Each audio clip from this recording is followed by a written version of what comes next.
Malaki ang impluensya ng relihiyon sa kasaysayan. Sa Europa, noong panahon ng Roman Empire, malawak ang naging kontribusyon ng simbahan sa lipunan at politika. Ang pari at madre noon ay hindi lang sa loob ng kumbento makikita. Lumalabas sila at nagtuturo ng pagtatanim, pagpapanday at paghabi. Ang monks at mga madre rin ang nagpalaganap ng Kristyanismo sa paganong Germans. Matagumpay sila kaya't naging maimpluwensya ang Kristyanismo sa buong Europa.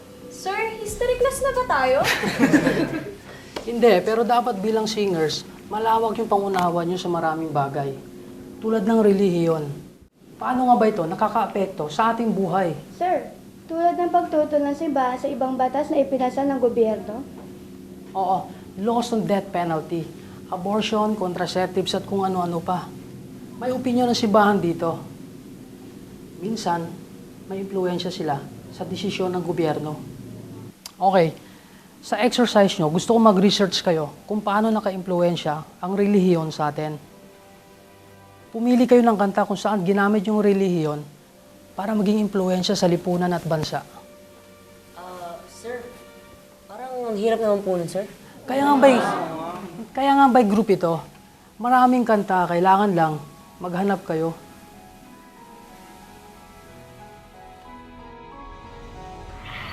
Nay, nakausap mo ba si Mike? Hindi ba? Bakit? May problema ba? Nakausap ko nung isang gabi na problema. Wala daw siyang trabaho. Sus, hindi naman niya dapat niisip yun. Ewan ko ba kung bakit hirap yan maghanap ng trabaho si Mike. Ang galing naman siyang nurse. Kasi pag naman siya, lahat ng ina-applyan niya, hindi siya matanggap. Bakit hindi kaya siya muna mag-volunteer? Di ba lagi na lang siya nagbo-volunteer sa ospital? Siguro, nawala na rin ng gana. Marami naman siya natutulungan eh. Yun na nga eh. Siguro, nag-aalala siya. Kasi tulong na lang siya ng tulong, wala namang perang kapalit. Talagang mapapagod siya kung maghihintay siya ng kapalit. Sasuggest ko kaya sa kanya na mag-medical mission muna siya. Tanay ko nga yung kumari ko, baka meron silang medical mission next month. Sige nga, Nay. Gawin natin yan.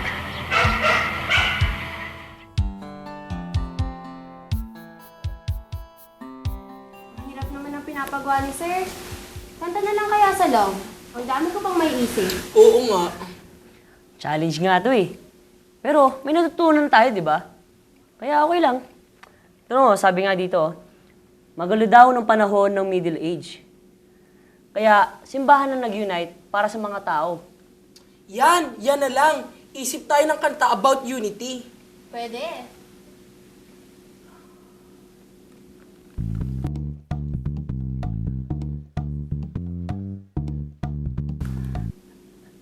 Wala pa rin akong maisip eh. Ako rin. Ang hirap. Kung sa mga Muslim kaya, paano nakaka-influensya ang relihiyon sa kanila?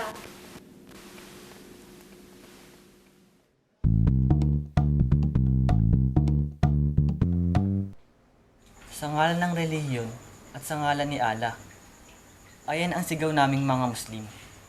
Ang iba pa nga ay handang mamatay para kay Allah. Mula sa pagising sa umaga, pagtulog sa gabi, pananampalatayang iniikutan ng buhay namin. Pati sa pagkain niyo, di ba? Hindi kayo kumakain kapag hindi halal. Ano nga yun? Halal, ibig sabihin, ang paggawa ng pagkain ay sinasama ng dasal at pag-aalay kay Allah. Bukod sa banal ang preparasyon nito, hindi ito sinasama ng bawal na sangkap. Tay, nakausap ko yung kumari ko. Meron din silang medical mission sa susunod na linggo sa Bicol. Magandang balita yan ah. O ano, nakausap mo na ba si Mike? Hindi pa nga eh, pero babalitaan ko siya. Nay, di ba nakasama ka na rin sa medical mission? Oo tay, pero hindi medical mission. Pero konektado sa simbahan. O anong ginagawa nyo? Tinutulungan namin yung mga kababaihan na naging biktima ng pang-aabuso. Nagbibigay ang simbahan ng counseling at livelihood opportunities para sa kanila. Pag-asa na rin ang pagpabagong buhay. Marami kayong natutulungan. Aba, oo tay, pero alam mo ba, mas nakatulong ito sa akin dahil lumawak ang pangunawa ko sa kalagayan nila. Sana subukan ni Mike ang medical mission, ano? Pila lang po. Hindi po tayo makapagsisimula kung hindi tayo pipila. Ate, dito lang po ang pila. Sige po. Pila lang po. Mike, okay lang bang tumulong ka sa registration? Ang daming tao mukhang hindi ko kakayanin mag-isa. Sige po, ate, wala po. Ano pa bang mapagtutulong ko sa inyo? Oh, Mike, pakiguide po yung nasa likuran. Sige po, sige po.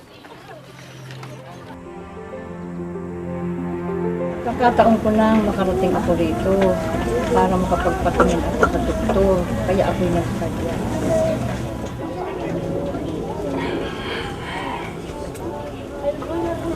Dok?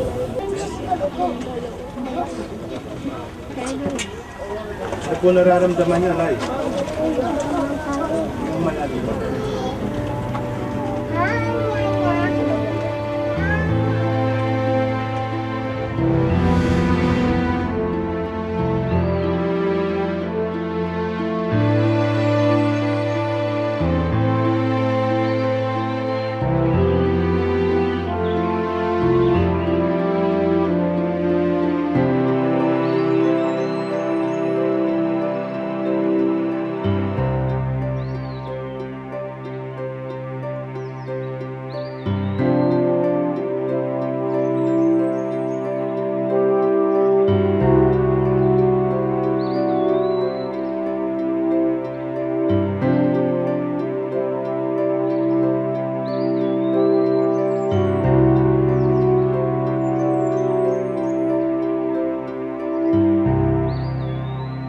Okay, first group.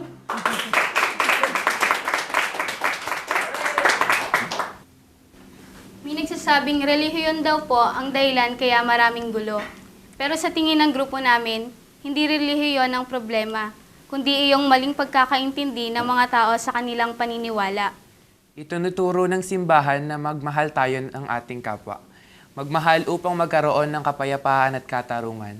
Sana laging pag-ibig ang manahan sa ating mga puso.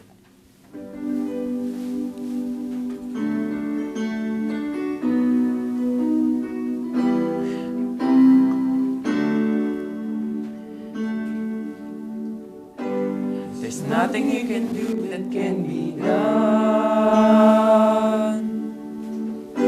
There's nothing you can say that can be sung. Nothing you can say, but you can learn how to play the game. It's easy. There's nothing you can make that can be made. No one can say that can be said. Nothing you can do that you can learn how to be like that. It's easy. All you need is love. All you need is love. All you need is love, love. Love is all you need.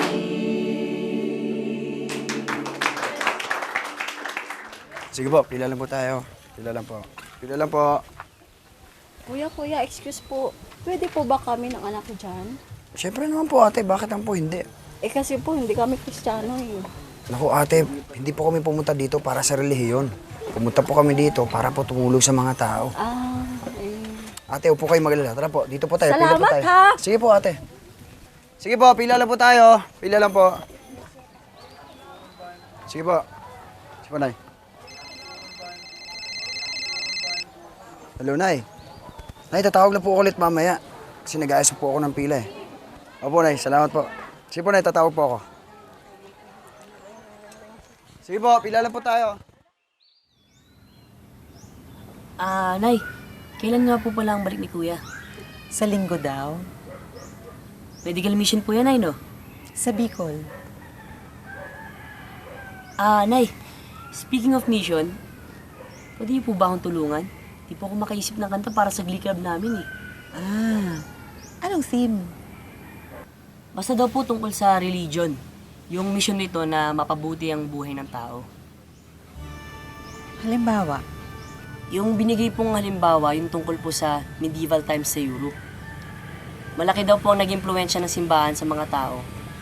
Nangyari daw po yun noon, pati ngayon nangyayari pa rin po. Parang yung ginagawa ng kuya mo ngayon, yung medical mission.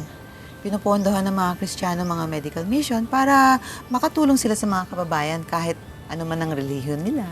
Parang gano'n na nga po. Yun yung sinasabing bringing the gospel to the people. Hindi lang sa simbahan ng salita ng Diyos, kundi pati na rin pagtugon sa pangangailangan ng mga tao. Nay, meron pa po bang ibang halimbawa? Yung nangyari sa EDSA Revolution. Malaki ang naging papel ng relihiyon sa EDSA Revolution. Hinimok ng simbahan na pumunta ang mga tao sa EDSA para magprotesta. Radyo Veritas ang naging daan para makipag-usap si Cardinal Sin sa mga mamamayan para sa mapayapang people power. At alam mo ba, ang mga madre noon ang humaharang sa malalaking tangke ng sundalo. Isa ito sa bibihirang pagkakataong lumalabas ang simbahan sa kalye upang makipaglaban. May kanta po ba noong EDSA Revolution? Marami. Teka, yung isa. Di na ako papayag, mawala ka muli. Di na ako papayag na muling mabawi. Ganda naman po nun, Nay. Pwede po bang turuan niyo ako nun? Sundan mo lang ako. Di na ako papayag, mawala ka muli. Di na ako papayag na muling mabawi. Ikaw naman. Oh, kumusta ka na, Mike? Hindi ko po maipaliwanag, Dok. Medyo nakapagod pero masaya naman. Talagang ganyan. Dok, buti na lang po may counseling, ano? Oo, mahalaga yon. Hindi lang physical na pangangailangan ang dapat natin tungunan. Mahalaga rin ang espiritual. At sa pag-ikot namin sa buong Pilipinas, nakaharap na namin ng mga Muslim, saksi at iglesia at mga taga-tribo. At yung mga taong may kanya-kanyang paniniwala, lahat sila pinaglilingkuran namin. Yun naman ang mission ng Panginoon. Hindi siya namili sa kanyang pinagsilbihan. Mahirap ka man o mayaman, Hudyo ka man o hintil. Dok, anong pong sinasabi nila pagka nalaman nilang Christian organization po kayo? Wala naman hindi issue sa kanila yan. Sa katunayan nga, masaya sila. Ang mahalaga, nakatulong sa kanilang medical mission. Ano po yung pinakadelikadong mission, Dok, ang napuntahan niyo pa? Sa delikado, marami na. Isang beses nga, hindi namin alam na minamatsagan kami ng armadong grupo. At ayon sa intelligence, isang religious group daw to. At gusto kaming takutin. So ano po nangyari? Buti na lang, sinabihan kami ng militar. Ginawa namin, nag-iba kami ng ruta. Handa po silang magbuwis ng buhay, Dok, no?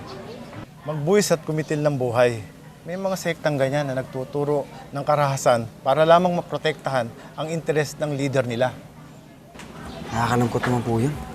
Oo, dasal lang talaga. Yan ang proteksyon natin para magawa natin ang misyon natin. Dok, salamat nga po pala, ha? Para saan? Kasi po nakasama po ako dito. Wala yun. Gusto mo sa susunod, sa tawi-tawi, sama ka? Sige po, Dok. Exciting po yun. Okay, call ka. Opo. Salamat po, Dok.